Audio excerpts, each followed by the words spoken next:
Hello, and welcome to Mythical Stories. Tonight, we're embarking on a peaceful journey into the world of mythical creatures, those extraordinary beings that have captivated human imagination for thousands of years. These are not the monsters of horror films or the beasts of action stories. Tonight, you'll discover the mysterious truth about mythical creatures, the gentle wisdom they carry, the symbolic meaning they hold, the peaceful purpose they serve in the collective human consciousness. Mythical creatures are not random inventions. They're not just stories people made up to entertain children or frighten enemies. They're manifestations of deep human understanding, symbols of natural forces, representations of psychological truths, bridges between the conscious and unconscious mind. Tonight, you'll learn that mythical creatures are teachers, guides, symbols of transformation, and that understanding them helps us understand ourselves, our fears, our hopes, our place in the vast mystery of existence. Before we journey deeper into this mysterious exploration, if you're enjoying this peaceful content and would like more stories like this, please consider giving this video a like and subscribing to Mythical Stories. Your support helps us create more calming content designed specifically for your rest and relaxation. Thank you for being here with us tonight. Now, let's prepare for our journey into the realm of mythical creatures. Find a comfortable position in your bed, allowing your body to sink completely into the support beneath you. Feel yourself held, safe, ready to explore mysteries without fear, ready to encounter the unknown with curiosity rather than anxiety. Take a deep breath in through your nose, drawing in the mysterious energy of creatures that exist between reality and imagination, between the known and the unknown, and let it out slowly through your mouth, releasing any need to understand everything, any requirement that mysteries be solved, any discomfort with the unexplained. Again, breathe in deeply, filling your lungs with peaceful mystery, with the calm acceptance that some things remain unknown, and that's beautiful, that's perfect, that's how it should be. And release, feeling your shoulders drop, your jaw unclench, your whole body softening into acceptance of mystery, into comfort with the unknowable, into peace with questions that have no answers. One more time, breathe in the ancient wisdom of mythical creatures who have existed in human imagination for millennia, and let everything go, sinking deeper into relaxation, deeper into peace, deeper into the mysterious realm where mythical creatures dwell, waiting to share their wisdom with those brave enough to listen. Perfect. You don't need to do anything but listen. You can close your eyes or keep them gently open, gazing softly into the peaceful darkness. There's nowhere you need to be, nothing you need to accomplish, nothing you need to figure out or understand completely. Just rest, just be still. Just allow the mysterious tales of mythical creatures to carry you gently into the most peaceful, restorative sleep. Let's begin our journey through the mysterious world of mythical creatures. The phoenix, mystery of death and rebirth. Let's start with one of the most beautiful mythical creatures in all of world mythology, the phoenix. The phoenix is a bird of extraordinary beauty, with feathers of gold and scarlet and purple, with a voice so musical that even the sun god pauses to listen, with a presence so magnificent that everything around it seems to glow with reflected radiance. But the phoenix's true mystery is not its beauty. The mystery is its relationship with death. The phoenix lives for 500 years, some traditions say, or 1,000 years, or even longer. It lives a full life, experiences everything there is to experience, learns everything there is to learn, becomes wise and complete. And then, when its time is complete, when it has lived fully and has nothing left to experience in that particular form, the phoenix builds a nest. Not just any nest, but a nest of aromatic woods and resins, cinnamon and myrrh and frankincense, materials that burn with sweet smoke, that release fragrance when consumed by flame. The phoenix builds this nest carefully, deliberately, knowing what it's for, understanding what comes next. And when the nest is complete, the phoenix sits in it, sings one final song of indescribable beauty, and then the nest ignites. Some traditions say the phoenix sets the fire itself. Others say the sun's rays ignite it. But however it begins, the nest burns, and the phoenix burns with it, consumed completely by flame, reduced to ash. This is where most creatures' stories would end. Death, ash, the final conclusion. But the phoenix's story continues, because from the ashes, after a period of time, a new phoenix emerges, young again, reborn, the same being, but in a new form, ready to live another cycle, another 500 or 1,000 years, accumulating new experiences, learning new lessons, until once again the time comes to build the nest, to sing the final song, to embrace the flames and the transformation they bring. The mystery of the phoenix is the mystery of transformation, the mystery of how endings are also beginnings, the mystery of how death is not opposite to life, but part of life, necessary for life, the thing that makes renewal possible. Without death, there is no rebirth. Without the flames, there is no transformation. Without the courage to let the old form burn away, there's no emergence of the new. The phoenix teaches us that we too go through cycles of death and rebirth.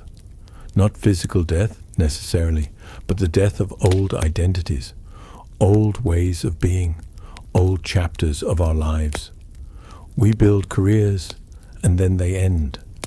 We form relationships and then they transform or conclude. We have versions of ourselves that serve us for a time and then must be released, burned away, reduced to ash so that new versions can emerge. This is frightening. Humans resist endings. We want to hold on, to maintain, to keep things as they are. The idea of deliberately burning down what we've built, of letting everything reduce to ash, this feels like failure, like loss, like something to avoid at all costs. But the phoenix teaches a different truth. The phoenix shows us that the ash is not the end. The ash is the raw material of rebirth. Everything the phoenix was, all its experiences and wisdom and essence, all of that remains in the ash. And from that ash, something new emerges, carrying forward everything valuable from before, but in a form that's fresh, renewed, capable of new growth and new experiences. The phoenix doesn't fear the flames. The phoenix embraces them, understanding that fire is not destruction, but transformation, not an ending, but a transition, not death, but the doorway to new life. Tonight, consider what in your life might be ready to burn. What old forms, old identities, old ways of being have served their purpose and are ready to be released? What parts of you are exhausted, depleted, ready for the flames of transformation? This doesn't mean your life is ending. It means a chapter is ending. And endings, the phoenix reminds us, are how new chapters begin. You don't need to fear the ash. The ash is rich with potential. The ash contains everything you are and have been. And from that ash, something new will emerge. Something that carries forward your essence, your wisdom, your core self, but in a form that's renewed, refreshed, ready for the next phase of your journey. Sleep now with the peaceful mystery of the phoenix, the knowledge that transformation is natural, that cycles of death and rebirth are how life works, that you can trust the flames when it's time to burn, that you can rest in the ash knowing rebirth is coming.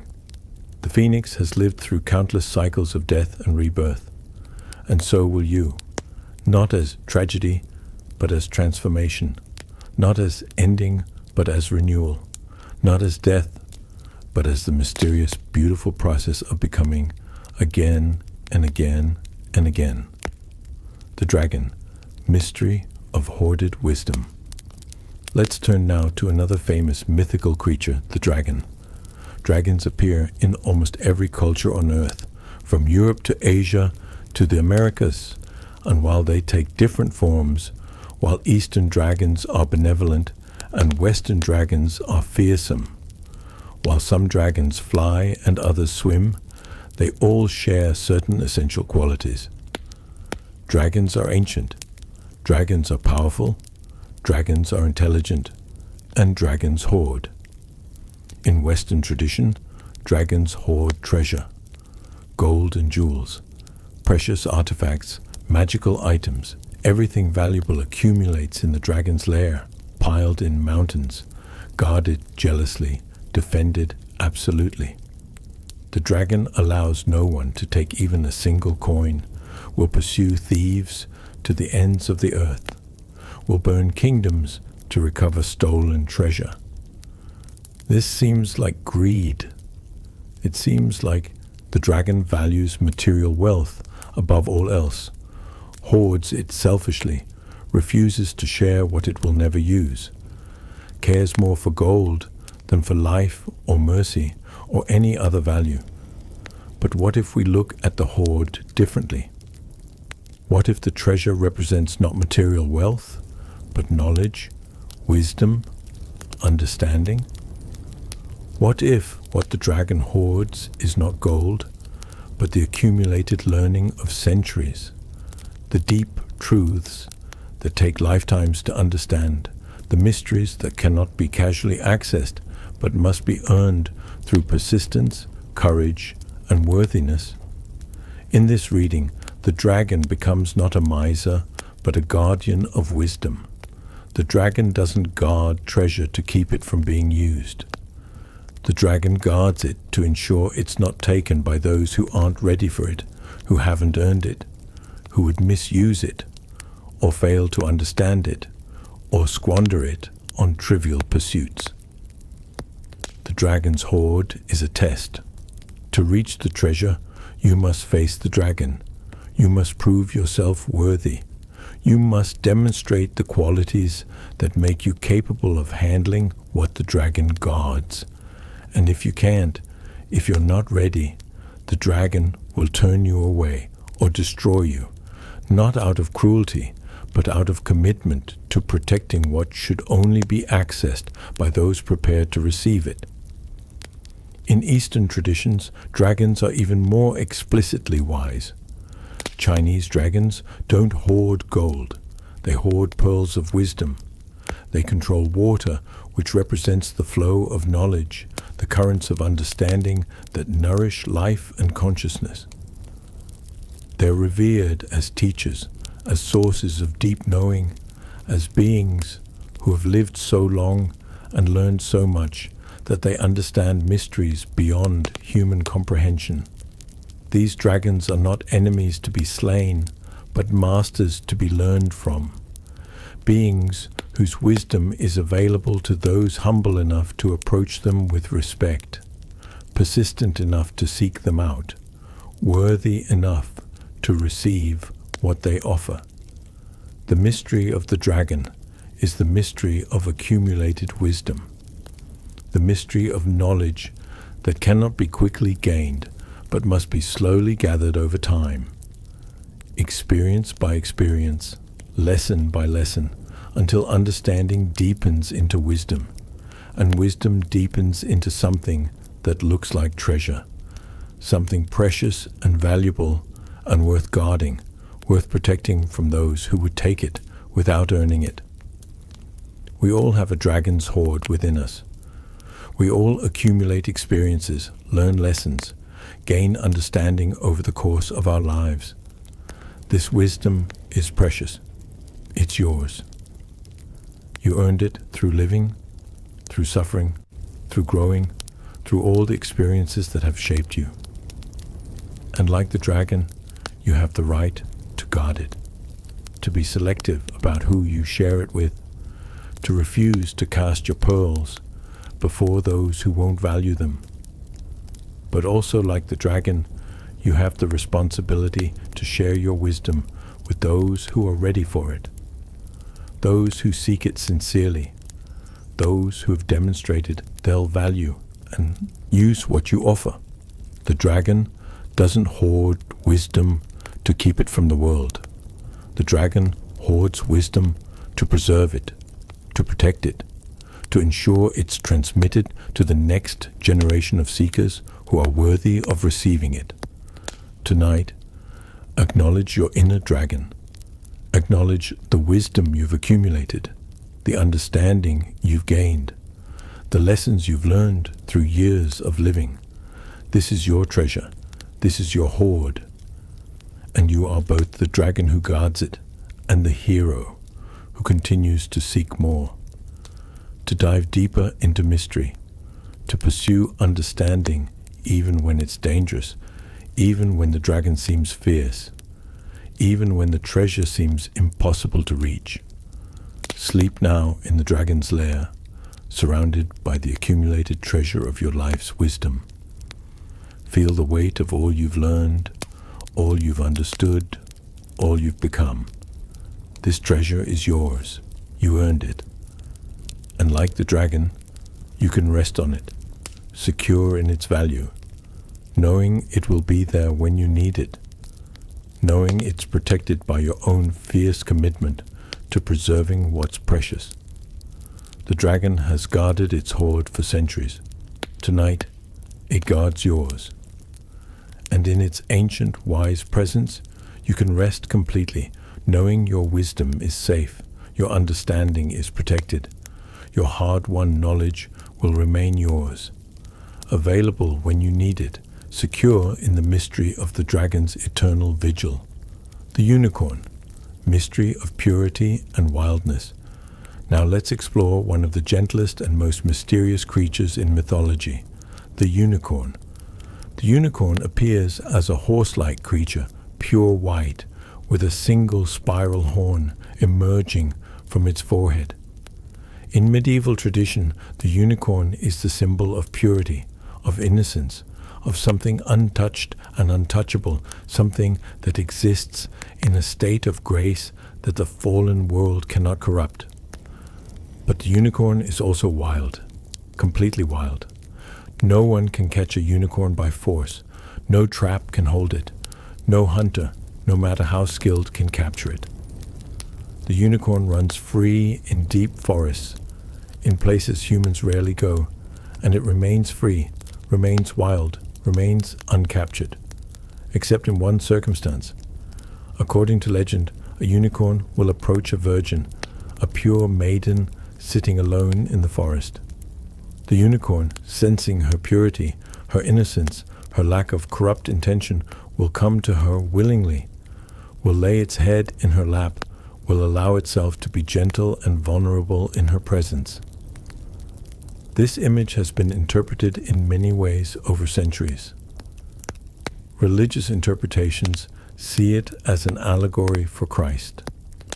Psychological interpretations see it as representing the anima, or the integration of masculine and feminine principles. But let's look at what the unicorn mystery teaches about purity and wildness, about innocence and freedom.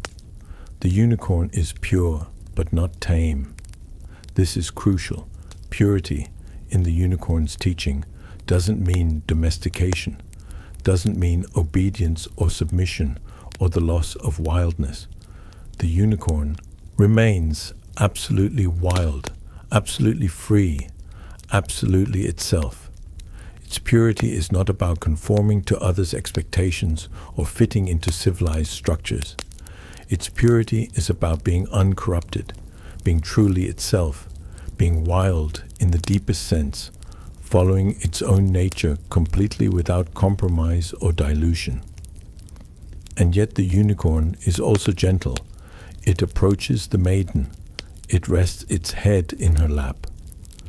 It allows itself to be vulnerable in the presence of matching purity in a space where it senses no threat, no intention to capture or tame or control.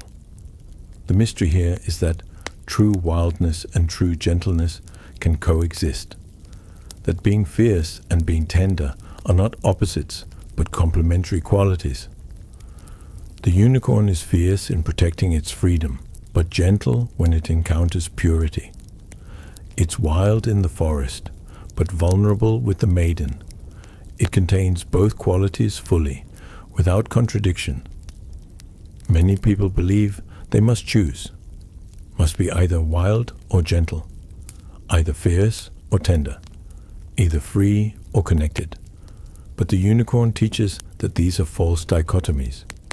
You can be wild and gentle, can be fiercely yourself, while also being tender with those who honor your true nature, can remain free while also allowing yourself to be vulnerable in safe spaces with safe people, in moments when you sense that you won't be captured or tamed or forced into forms that don't fit your essential being.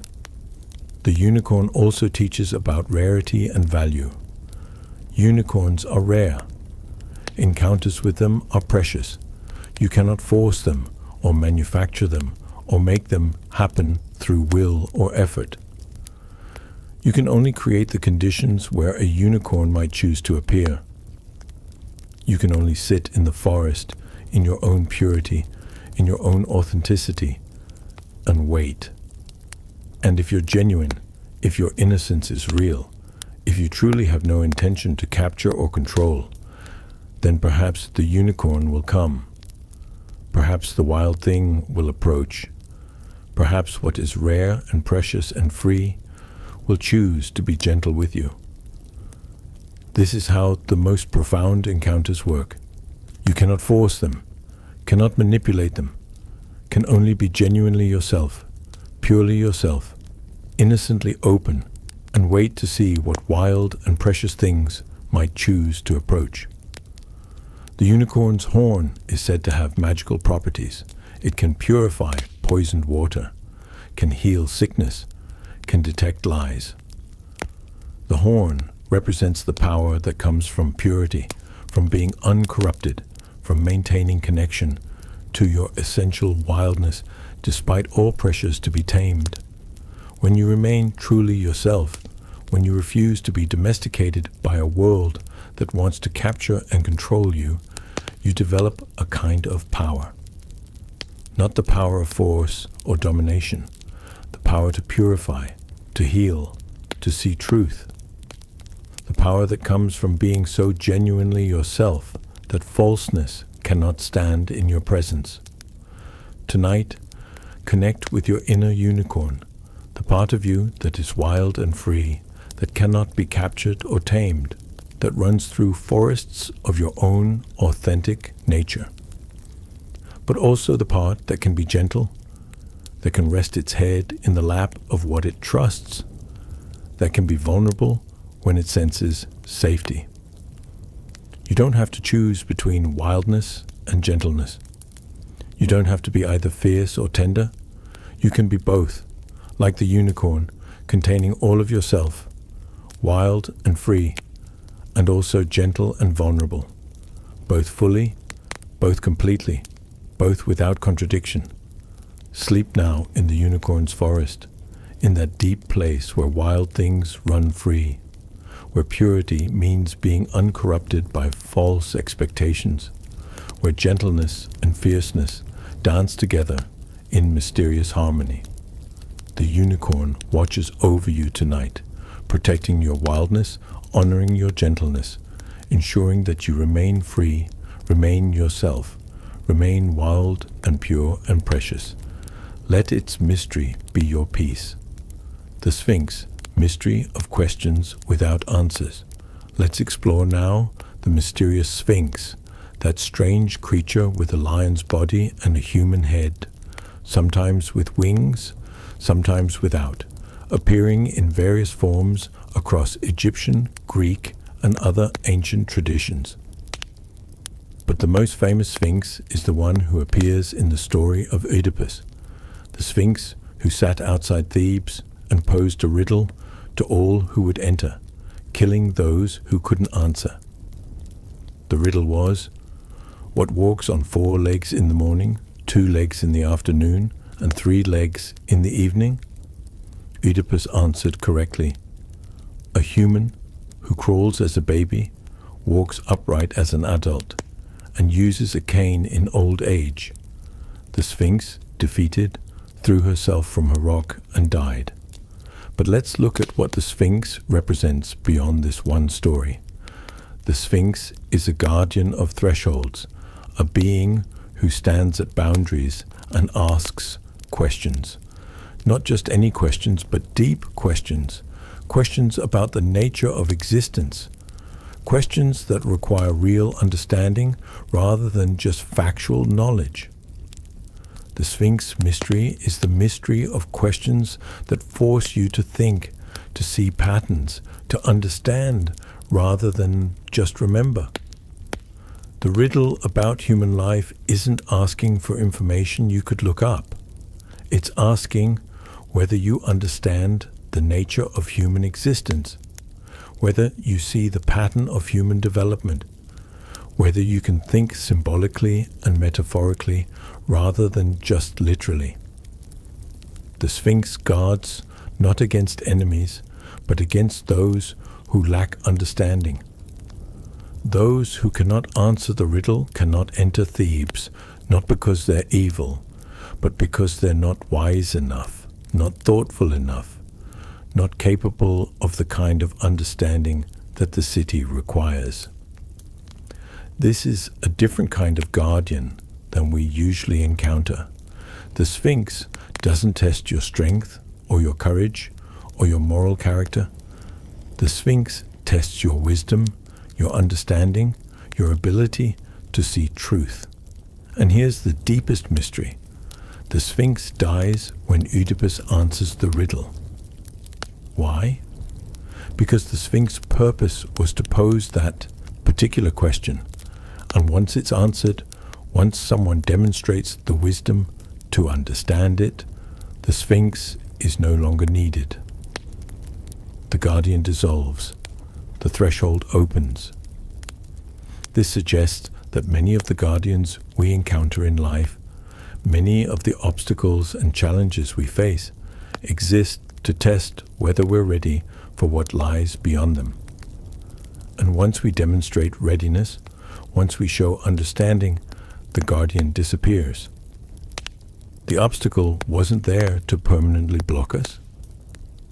It was there to ensure we only proceeded when we had the wisdom necessary to handle what came next. But what about questions that have no answers? What about mysteries that cannot be solved? The Sphinx also represents these. Not every question has an answer. Not every mystery can be explained. Some things remain unknown, unknowable, beyond human comprehension. And the Sphinx, sitting in stillness for centuries, represents the patient acceptance of mystery, the willingness to hold questions without needing to resolve them, the capacity to live with uncertainty. This is a profound teaching. Modern culture demands answers, demands certainty, demands that every question be resolved, every mystery explained, every uncertainty eliminated. But the Sphinx teaches something different. The Sphinx teaches that some questions are meant to be held rather than answered. Some mysteries are meant to be honored rather than solved. Some uncertainties are meant to be accepted rather than eliminated. The Sphinx sits with its question, eternally patient, not anxious about the lack of answer, not desperate to resolve the mystery. The question itself is valuable. The mystery itself is important. Not everything needs to be explained. When we can accept mystery, when we can hold questions without demanding immediate answers, we develop a different kind of wisdom, the wisdom of patience, the wisdom of acceptance, the wisdom of being comfortable with not knowing, with uncertainty, with the vast areas of existence that remain beyond human understanding. Tonight, the Sphinx asks you a question. Can you rest without having all the answers? Can you sleep peacefully while mysteries remain unsolved? Can you accept that some things in your life, some aspects of your experience, some questions about your past or your future may never be fully explained or understood? The Sphinx doesn't demand you answer. The Sphinx simply poses the question and waits, patient as stone, eternal as the desert, holding the mystery in perfect stillness. Sleep now in the presence of the Sphinx, in the peaceful acceptance of questions without answers, of mysteries that remain mysterious, of the vast unknown that surrounds the small island of what we understand. The Sphinx has sat with its questions for thousands of years. Tonight, it sits with yours, not demanding answers, not requiring resolution, simply holding space for mystery, for uncertainty, for the profound peace that comes when you finally stop trying to figure everything out and simply accept that some things will remain forever, beautifully, peacefully unknown. The Kraken, mystery of the deep unknown. Now let's descend into the ocean depths to meet one of the most mysterious creatures of maritime legend, the Kraken.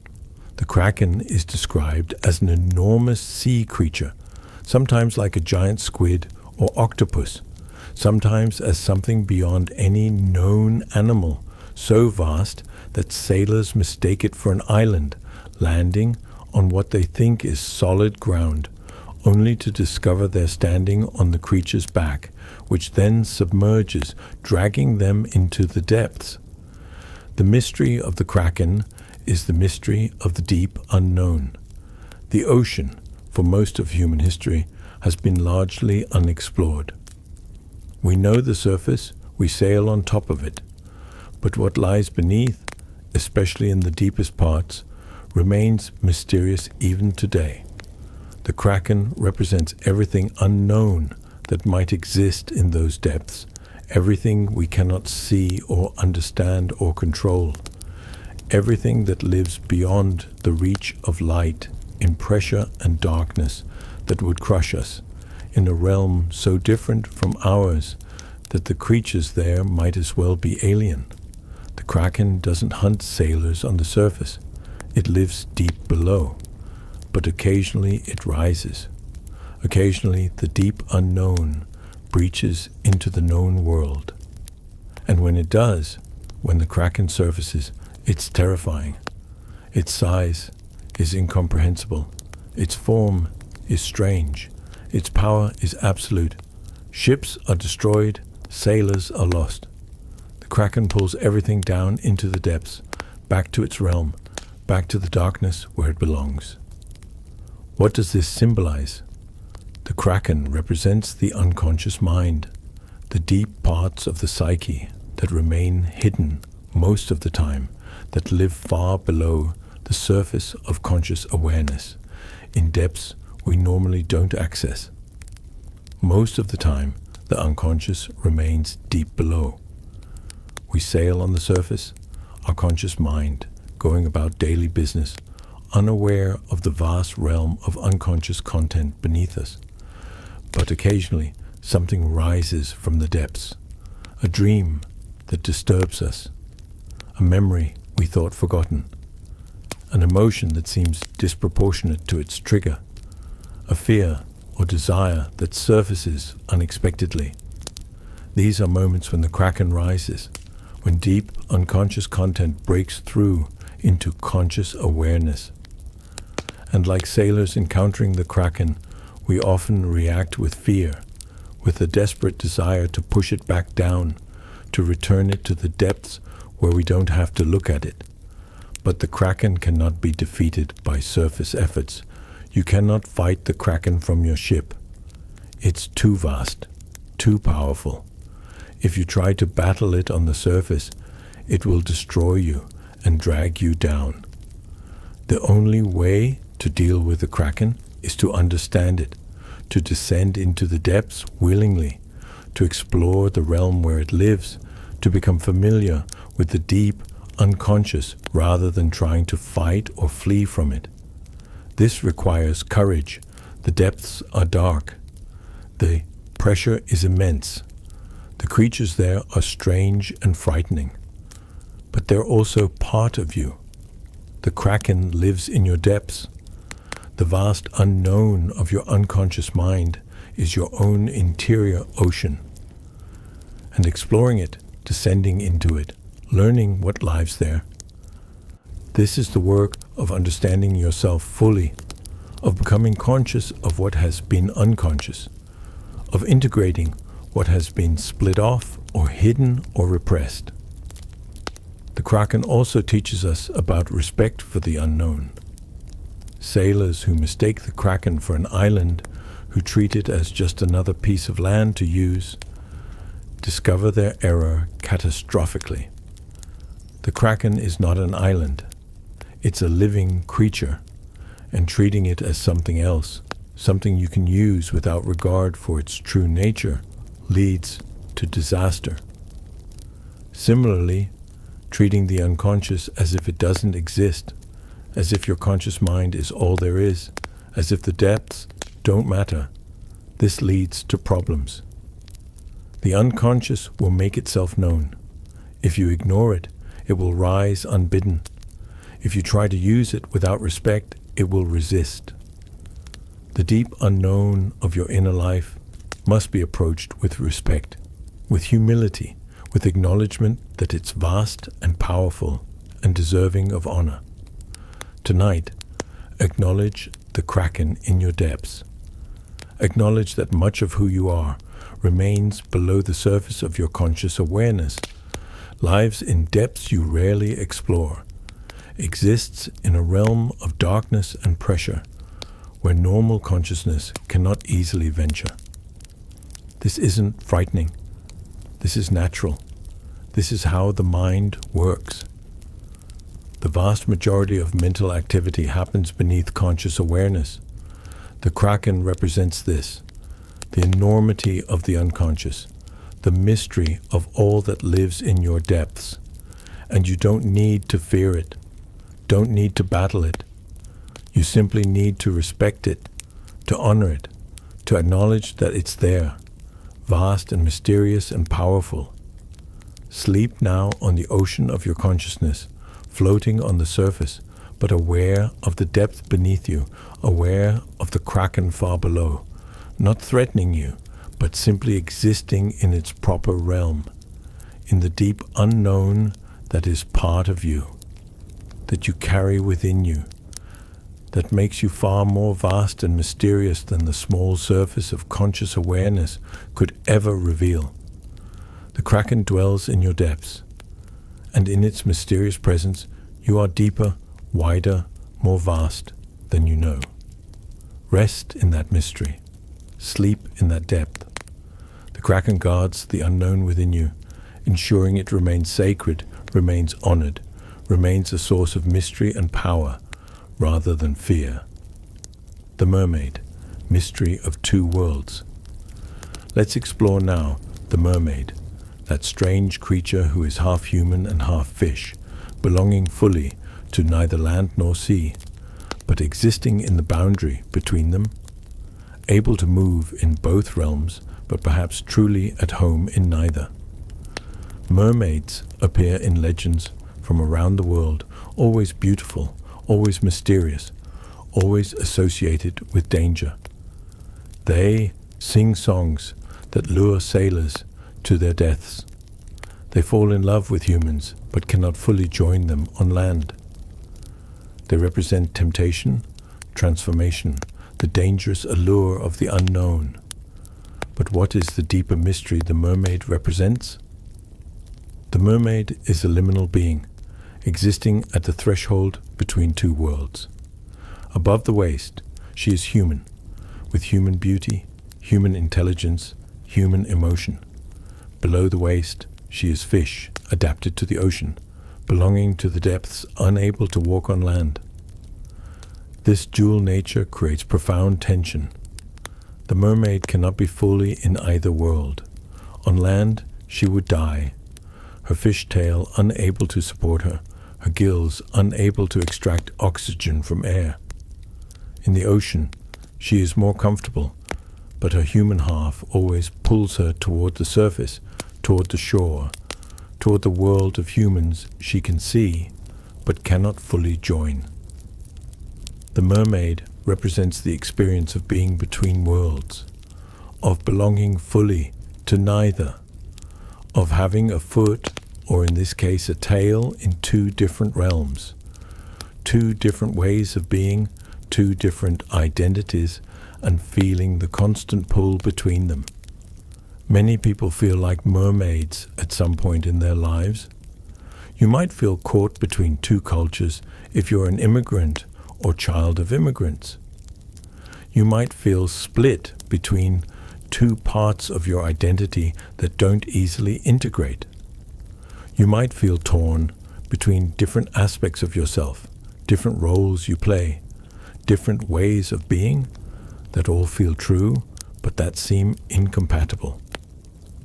This is the mermaid's mystery. How do you live when you're not fully one thing or another? How do you exist at the boundary, in the liminal space, in the zone of transition where neither world fully claims you? The mermaid sings. This is her most famous attribute. She sits on rocks and sings songs of such beauty that sailors forget everything, forget their course, forget their homes, forget their very selves, and sail toward the singing, toward the mermaid, often to their deaths on the rocks where she sits. The mermaid's song represents the voice of the liminal, the call of the boundary, the allure of transition and transformation. The mermaid sings about possibility, about other ways of being, about what lies beyond the known world. And this song is dangerous precisely because it's so attractive. It promises transformation, promises access to realms you've never experienced, promises beauty and mystery and something beyond the ordinary life you're living. But following the song without preparation, without understanding, without respect for the danger, this leads to shipwreck. The rocks on which the mermaid sits are real. The danger of transformation is real. You can be destroyed by attempting to reach what the liminal promises if you're not ready, if you don't know how to navigate the threshold, if you approach with only desire and without wisdom. But some traditions tell different stories about mermaids. In some tales, mermaids fall in love with humans and seek to join them on land. The Little Mermaid, in Hans Christian Andersen's version, trades her voice for legs, endures terrible pain with every step, all for the chance to be with the prince she loves and to gain an immortal soul, which mermaids supposedly lack. This version of the mermaid mystery is about sacrifice for transformation, about what you must give up to move from one world to another. The mermaid gives up her voice, her primary power, her way of expressing herself, her connection to her ocean nature. And she gains legs, the ability to walk on land, the capacity to exist in the human world. But the transformation is painful. Every step hurts. And ultimately, in the original story, the prince marries someone else, and the mermaid is given a choice: kill the prince and return to the sea, or die herself and dissolve into sea foam. She chooses to die rather than harm him, and through this selfless act, she gains the immortal soul she sought. This is a complex teaching about transformation. It says that moving between worlds, crossing thresholds, transforming from one way of being to another, this requires sacrifice, requires giving up something essential, requires pain, and it doesn't guarantee success. The mermaid endures all of this and still doesn't get what she wants.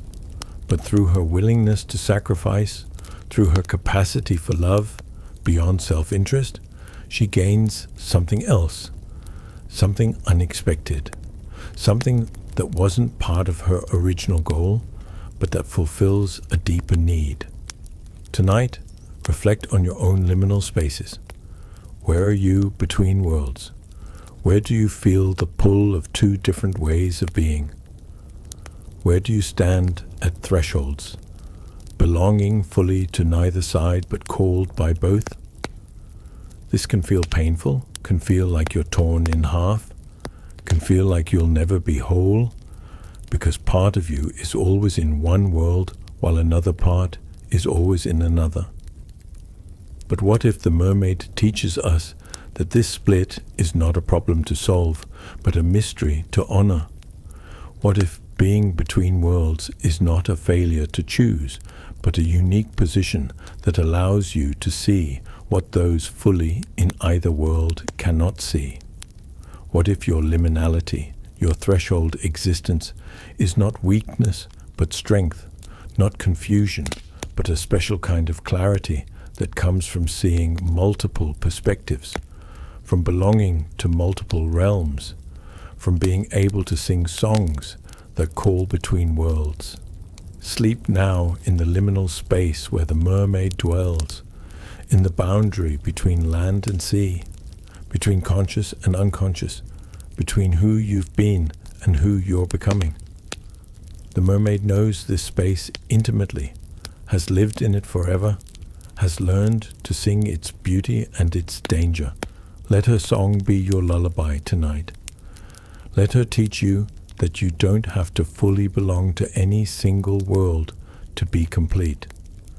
You can exist in the threshold. You can live in the mystery of between. And in that mysterious space, you can sing your own song, calling others toward transformation, toward the beauty of existing between worlds, toward the profound wisdom that comes from belonging fully to neither land nor sea, but to the vast, mysterious, beautiful space where they meet, the eternal mystery of mythical creatures. We have journeyed now through several mysterious creatures, the phoenix teaching us about death and rebirth, the dragon guarding accumulated wisdom, the unicorn showing us how wildness and gentleness coexist, the sphinx posing questions that may have no answers, the kraken representing the deep unconscious, and the mermaid living between worlds. Each creature is different, each teaches unique lessons, but all of them share certain qualities that make them mythical, that elevate them beyond mere animals or mere stories into something that touches deeper truth. All mythical creatures are impossible. They violate the laws of nature as we understand them. Phoenix cannot really burn and be reborn. Dragons cannot breathe fire. Unicorns don't exist. Sphinxes that are part human, part lion are biologically impossible. Kraken of island size would collapse under their own weight. Mermaids couldn't breathe or swim or survive with their mixed anatomy. But their impossibility is the point. Mythical creatures exist not in the physical world, but in the realm of meaning, in the space of symbol and metaphor and psychological truth. They're impossible physically, but true psychologically, true symbolically, true in terms of representing real experiences, real aspects of human consciousness, real patterns that we encounter in life, even though the creatures themselves will never be found in nature. All mythical creatures are mysterious. Even when we think we understand them, even when their stories are familiar, something about them remains beyond complete comprehension.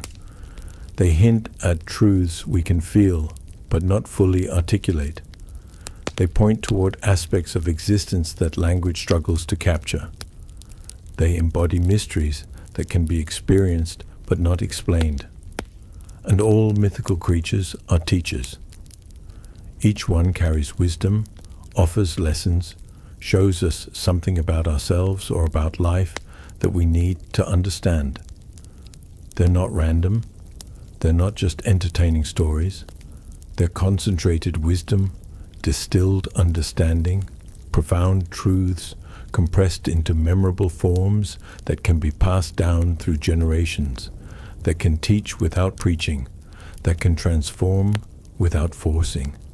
Tonight, as you move towards sleep, all the mythical creatures we've explored gather around you, not threatening, not demanding, simply present, simply witnessing, simply offering their mysteries as gifts for your dreaming mind to explore. The phoenix burns and rises in your dreams, teaching you about your own cycles of transformation. The dragon guards the wisdom you've accumulated, ensuring it's preserved and honored. The unicorn runs free through your unconscious forests, wild and pure, reminding you that you can be both fierce and gentle.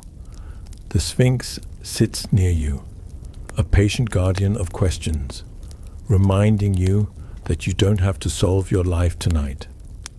The kraken rests in your depths, vast and quiet, holding the hidden parts of you with calm power. The mermaid sings at the shoreline of your mind, inviting you to accept that being between worlds is not a flaw, but a sacred position. And now, as the night grows softer, we'll continue our journey with a few more creatures, each one chosen not for fear, not for excitement, but for mystery that calms rather than disturbs, for wonder that loosens the mind instead of tightening it, for symbolism that feels like a hand gently turning down the volume on your thoughts. The griffin, mystery of the guardian heart. In ancient stories, the griffin is a creature made of two kings. The front half is an eagle, sharp-eyed, sky-born, a ruler of the air. The back half is a lion, grounded, powerful, a ruler of the earth. And the mystery of the griffin is that it unites what seems impossible to unite: the soaring and the steady, the vision and the strength, the heavens and the soil. Griffins were often said to guard treasure, just like dragons, but not only gold. Sometimes they guarded sacred places, holy mountains, hidden temples, the kind of locations you don't stumble upon by accident. And this is important. The griffin is a guardian of what is precious because it is precious, not because it belongs to anyone. It doesn't guard for ownership. It guards for reverence. The griffin asks a quiet question with its very existence. What do you protect in your life because it matters? Not because you fear losing it, not because you're clinging, but because it's truly sacred to you. Your rest is sacred. Your peace is sacred. Your inner world, your imagination, your softness, your ability to trust the night. These things are treasures too. Tonight, imagine a griffin perched somewhere high and still, perhaps on a cliff in your dream landscape, watching with eagle eyes and holding steady with lion strength. It doesn't move quickly. It doesn't panic. It doesn't chase. It simply watches. And because it watches, you don't have to. Feel that. Let your vigilance unhook itself. Let the mental guard dog relax. Let the part of you that's always scanning, always anticipating, always bracing, finally stand down. The griffin stands watch now, and you can sleep. The werewolf. Mystery of the hidden self. The werewolf is often told as a frightening story, a human who turns into a beast beneath the full moon. But at its core, the werewolf myth is not only about terror. It's about the hidden self. The part of you that changes when the light changes. The part of you that comes out when you're tired, when you're alone, when you're under pressure, when your carefully controlled daytime self can't hold the mask anymore. The mystery of the werewolf is this. It suggests you are not one thing. You have layers. You have instincts.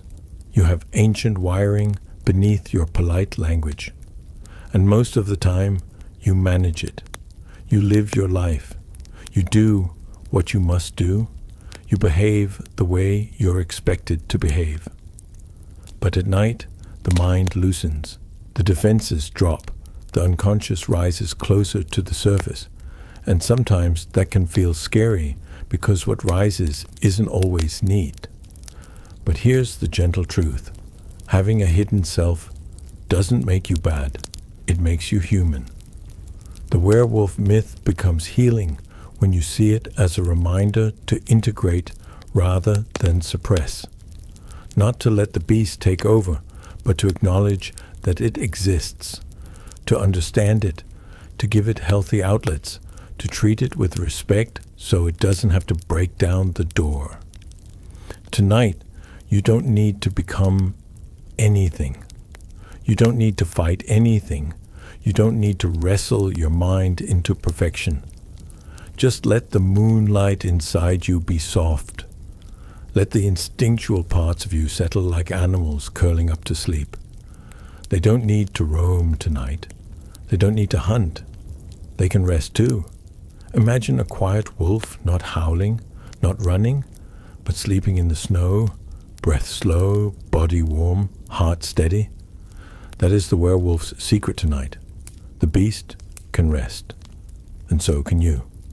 The fairy. Mystery of the small and powerful.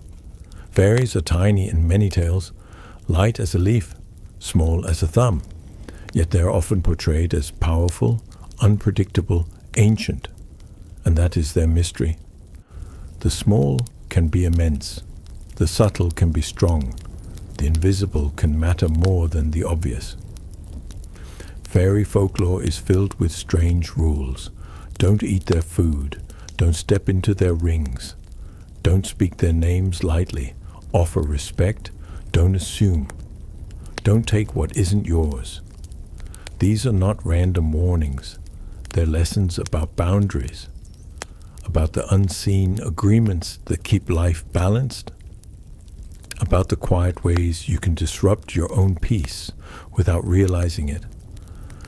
A fairy story is often a story about attention, about noticing what you usually ignore, about treating the world with gentleness, because you don't know what lies beside you. Tonight, fairies become the guardians of subtlety. They remind you that your nervous system responds to small things. A harsh thought, a tight jaw, a clenched hand, a scrolling habit, a remembered embarrassment. Those are tiny, but they hold power over sleep. So let the fairies of your inner world come and do what fairies do best. Soften the edges. Imagine them moving through your mind like little lanterns, dimming bright thoughts, smoothing sharp corners, untangling mental knots so gently you barely notice it happening. You don't need big solutions tonight. You need small ease, small comfort, small quiet. That's fairy magic. The centaur. Mystery of instinct and intelligence. A centaur is half human, half horse, and that combination carries a deep symbol. Your mind and your body are not separate kingdoms. They're one creature, one life, one being. The centaur represents the integration of instinct and intelligence, of reason and motion, of thought and feeling. In many stories, centaurs are wild, passionate, difficult to control. In others, like Chiron, a wise centaur teacher, they are healers, mentors, guides. And this split reflects a truth within us.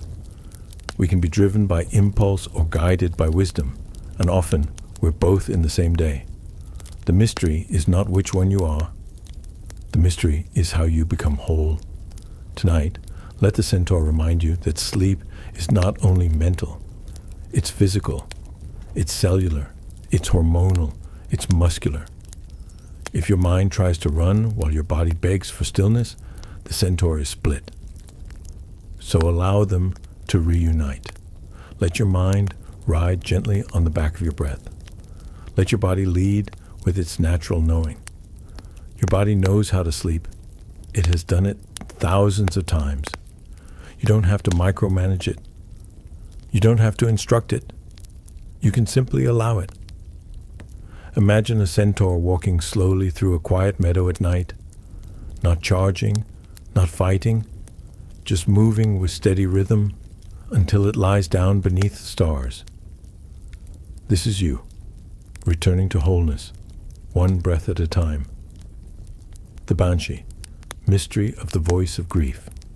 In Irish folklore, the Banshee is often described as a spirit whose cry foretells death. That can sound frightening, but there is a tender way to understand the Banshee as the voice of grief itself. The sound that comes when something changes and you can't stop it. The sound of loss. The sound of endings. The sound of time moving forward. The Banshee doesn't cause death, she announces it. She is the messenger, the reminder that life is fragile, and that love creates grief because love creates attachment. And here is the peaceful twist. Grief is not an enemy.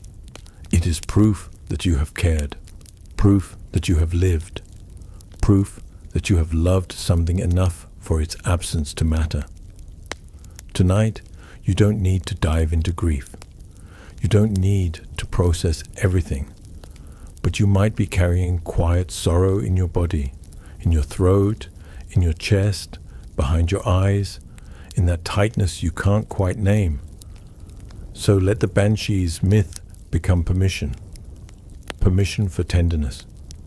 Permission to admit, even silently, that some things have been hard. Some goodbyes have marked you. Some disappointments have left traces. And that's okay. The Banshee teaches that the voice in the night is not always danger. Sometimes it is simply the soul expressing what it couldn't express during the day. Tonight, instead of a wail, imagine the Banshee as a soft wind through trees, a gentle sound that carries emotion away so it doesn't have to stay trapped inside you. Let your throat relax. Let your chest loosen. Let sleep hold you without judgment. The Yeti, mystery of the untouched places. High in the Himalayas, where snow covers everything and the air thins into silence, stories speak of the Yeti, footprints in the snow, a shadow between ridges, a creature that stays far from human noise, and that is its mystery, the untouched place, the part of the world that remains wild, unmeasured, unclaimed. Whether or not a Yeti exists physically is less important than what it represents psychologically. There are places in you that remain untouched too. Places that no one has mapped. Places that don't belong to your job, your phone, your social life, your obligations. A quiet interior mountain range, a sacred distance. And you need that. Because if every part of you becomes public, every part becomes busy, every part becomes used, something essential gets worn down. The Yeti myth reminds you that it's healthy to have inner territory that remains yours alone. Tonight, imagine yourself climbing gently into a quiet, snowy place, not struggling, not battling the cold, but simply arriving in stillness. The Yeti is not chasing you. The Yeti is not even close. It's simply the symbol of the untouched. And by remembering it, you give yourself permission to be untouched tonight, to stop performing, to stop explaining, to stop producing, to just exist. The Hydra, mystery of recurring thoughts. In Greek myth, the Hydra is a serpent-like creature with multiple heads. Cut one off and more grow back. It sounds like a nightmare monster. But if you've ever had anxiety, you know the Hydra intimately. One worry appears, you calm it down, and then two more appear. One thought dissolves, another returns. The Hydra is the mythic image of recurring mental loops.